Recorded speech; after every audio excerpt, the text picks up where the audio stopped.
I'm here to give you a warning. Whatever you do, don't hike the Shadow Peak Trail. I've witnessed plenty of strange things since I started working here.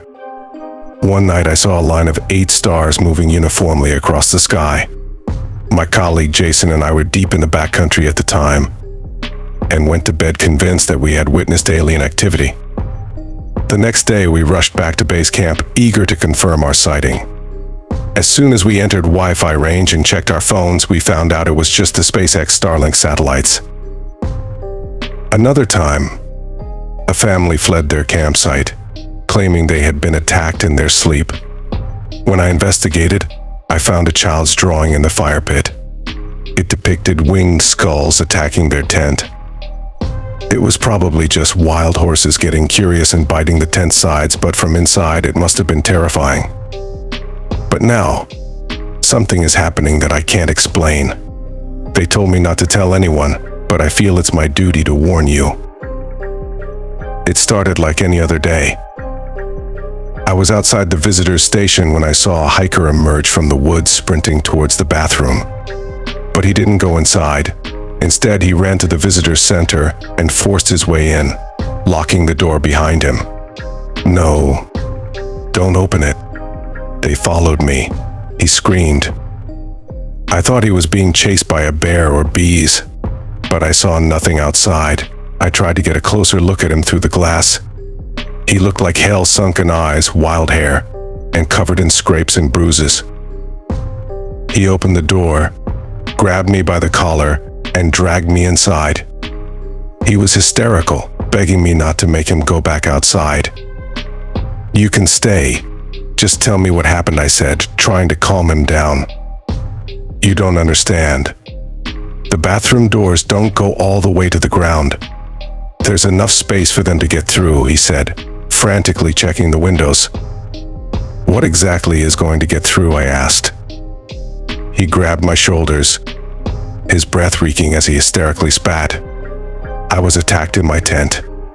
I don't know what they were, needles? Yeah, needles poking through the tent walls. They hurt like hell. I had to run. I dialed 911, but he lost consciousness before the ambulance arrived. My colleague Jason and I tended to his wounds as best we could, but they were unlike anything we'd ever seen, scratches and unidentifiable bites like vampire bats or something worse. Before we continue the story, I encourage you to subscribe to our channel. The next morning, Jason and I set out to investigate his campsite.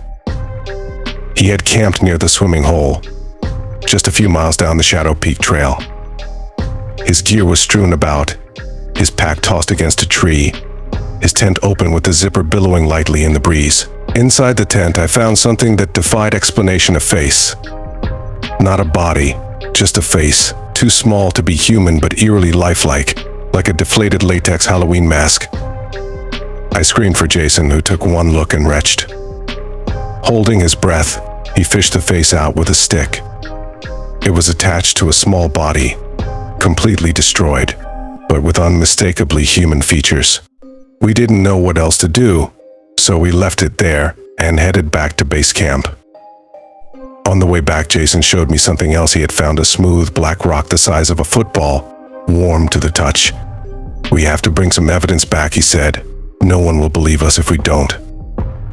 Back at base camp, we locked the rock in a cooler and stacked cinder blocks on top.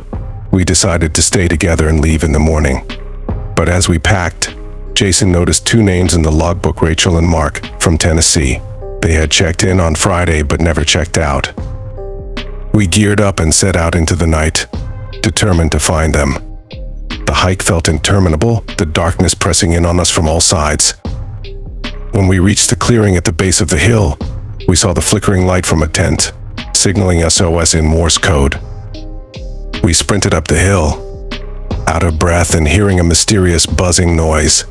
The tent was covered with giant flying insects, their wings beating against the material. They had needle-like mouths, and their bodies had sacs filled with blood. They retracted their needles and flew off as we approached. Rachel was inside, clutching a deflated sleeping pad and using it to fend off the creatures. Mark was unconscious behind her, We searched the clearing and found two of the creatures perched on a tree branch, their human-like faces hauntingly still. We didn't know what to make of them, but one thing was clear: something was very wrong in these woods. And if you value your safety, stay away from the Shadow Peak Trail.